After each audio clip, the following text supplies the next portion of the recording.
Surviving infidelity successfully. That's what we're going to talk about. How you can make it through, and not only make it through, how you can do it successfully. Infidelity's rampant. People are hooking up and connecting by the millions. And if you are someone who has been cheated on, who's been injured, who's been traumatized, you need to watch this. And if you are someone who did that, this can help you as well to understand maybe what they're experiencing. So stay tuned.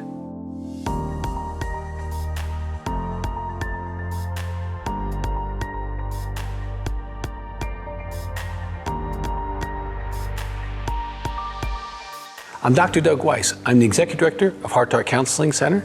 I am the President of the American Association for Sex Addiction Therapy. I've written many books. One we're going to talk about here today, Partner Betrayal Trauma, which did research on infidelity. What happens to the woman who's experienced infidelity? Now, men, if you're watching this and your wife has cheated on you, you are in incredible pain as well. The research has been based on women, but I know men, and you hurt too. So please, you can be helped by some of the information here because you've been injured and you've been betrayed. Now, I'm going to walk through how to do this successfully. Number one, and the most important thing you need to hear is do not blame yourself. You are not responsible for someone going out and finding someone else and talking to them and building a relationship or going out and having a prostitute. You're not responsible for their poor choice at all. Now, there might be a bad marriage, there might be even other issues going on, but you're not responsible for the choice. They could have divorced you, they could have done many different things. Cheating is a choice, it's always a choice. Now, it might be influenced by their sexual abuse. It might be influenced by their having other addictions in their life, like alcohol and drugs, or a sex addiction. There might be reasons that influence a choice, but the choice is 100% the person's to cheat. Because you're in the same marriage and most likely you haven't cheated. Okay, so please, do not blame yourself. That will make you unsuccessful because you can't solve a problem if you are taking responsibility for something that's not yours to take responsibility for. I've seen men and women do that. Oh, I wasn't enough, I didn't do this, I didn't do that. You know, no, you are not responsible, period. Now, you have to get that to be successful in surviving infidelity. Because if you have the wrong ideas from the beginning, it's going to take therapists many years to help you as opposed to getting really well really quickly. Now, number two, you have to acknowledge it's traumatic. I am the father of the Partners Recovery Movement. I've been fighting for partners of sex addicts for over 3 decades. I've done more research in that area than probably most people in the world. Our latest book, Partner Betrayal Trauma, actually statistically helps you see how you've been traumatized. And I want you to get that book if you've experienced infidelity for the simple reason it will outline for you the potential issues you could have. Depression could be one of those. That's a result of infidelity. Significant weight issues can be a significant connection to trauma. You having PTSD symptoms, intrusive thoughts, thinking about what they've done, remembering when you found out or how you found out, not being able to sleep, feeling isolated, pulling away. Those are all PTSD symptoms, and there is partner betrayal trauma. It's a legitimate trauma category. And you need to know what that is. There are things that can throw off your hormones and other issues physically that you have been traumatized. You have been hit by a car, whether you're a man or a woman, you've been hit by a car, you weren't driving the car, but you have all the consequences. And if you don't know what those consequences are, it may be years until you realize they're connected to this accident. You didn't cause it, but you're gonna have to take responsibility for your healing. Sometimes I have partners of infidelity who say, well, why do I have to get better? Because you're the one who got hit by the car. You're the one who got hit by a bullet. Okay, and you can pretend it's not there, but you're gonna walk funny. You can crawl out of the car and survive your life, or you can say, listen, here's the scrap metal, get it out of me. Let's do the physical therapy and move on with my life. I've got things to do. Okay, that's a better idea. The next thing you cannot do, number 3, is you can't keep secrets. You're gonna have to talk.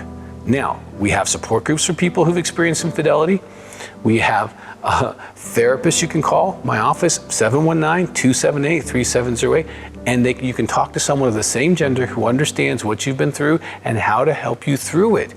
You are not alone unless you keep it a secret.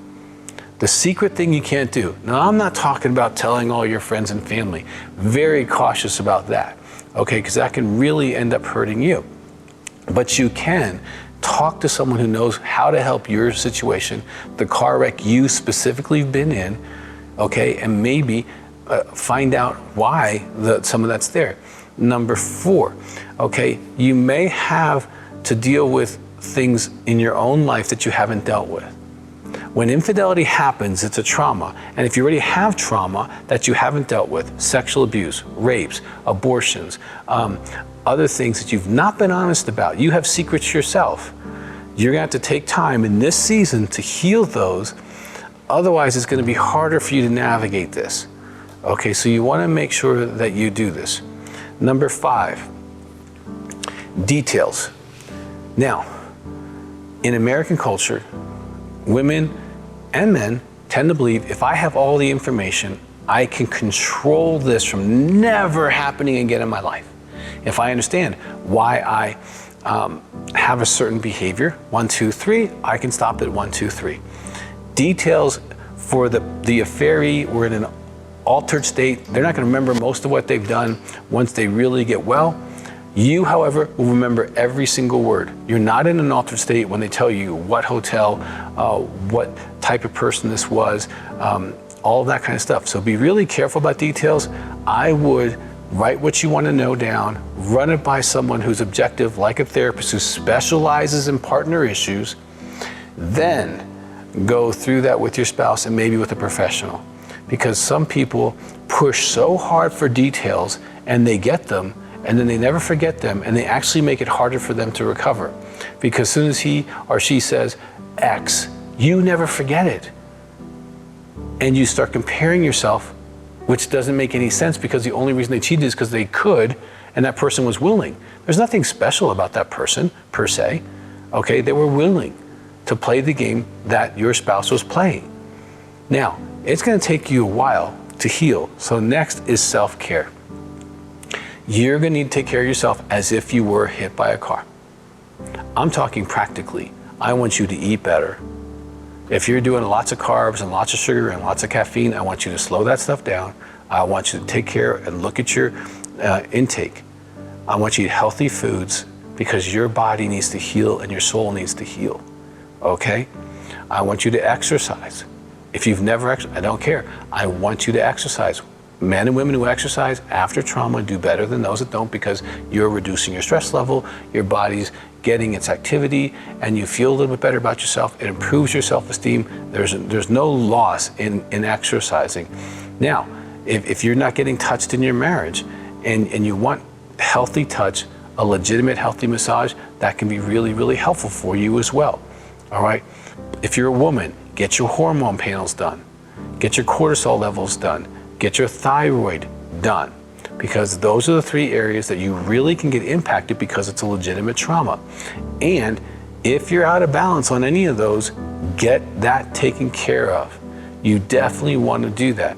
If you have any other physical disease prior to finding out about infidelity, get that monitored quickly because it can exacerbate that. So here's some tips you can have to successfully survive infidelity. I've seen women survive that who stay married. I've seen women who survive that who the marriage doesn't last. I've seen men go through the same processes. You can successfully survive infidelity or not. It can be the thing that knocks you out. It can be the thing that makes you lonely, miserable, angry, and hurt, and not fun to be with for decades. You're going to decide that by how you manage your own healing and take responsibility for your healing, not for their behavior, but for your healing. And trust is something that can be reestablished. I highly recommend the usage of polygraphs on the person who's cheated so that you can know there's no contact, no new people, no pornography, masturbation, or other issues, so that you can establish factually if the person is trustworthy or not. That's another thing you can do to successfully survive that. We do 5-day intensives for partners and for couples who want to work on it, we can help you with that. But even if you just want to do some really deep work on yourself, come to Colorado Springs for 5 days. Really heal. Get a whole way ahead of your healing process. Jump ahead of that. You can do that. You can do some phone counseling. Please go to partnerbetrayaltrauma.org. There's lots of resources there for you. There's tests you can take. There's lots of that. We have Facebook groups for you. So please, there are resources. And that's one thing you're going to have to do for yourself, is use resources that are available to help you quickly get through this, because many of you are moms and it's going to affect your parenting. It's going to affect your other relationships. It can affect your concentration, your ability to work and be productive. And the quicker you deal with this, the less consequences you have in your life because of their poor choices. And that is up to you, how well you take care of you. Now, there's a comment button. I love to hear from you. I will respond as quickly as I can. There's also the subscribe thing. Subscribe to all of our videos. There's lots of videos that can help you and can change your life. Good information is your best friend if you've experienced infidelity. Really good, solid information. I've been working with infidelity and partners of infidelity for over 35 years. You can change the way that impacts you by how quickly and aggressively you take responsibility for your healing. You're worth it, and you deserve that, and I hope you take some action today.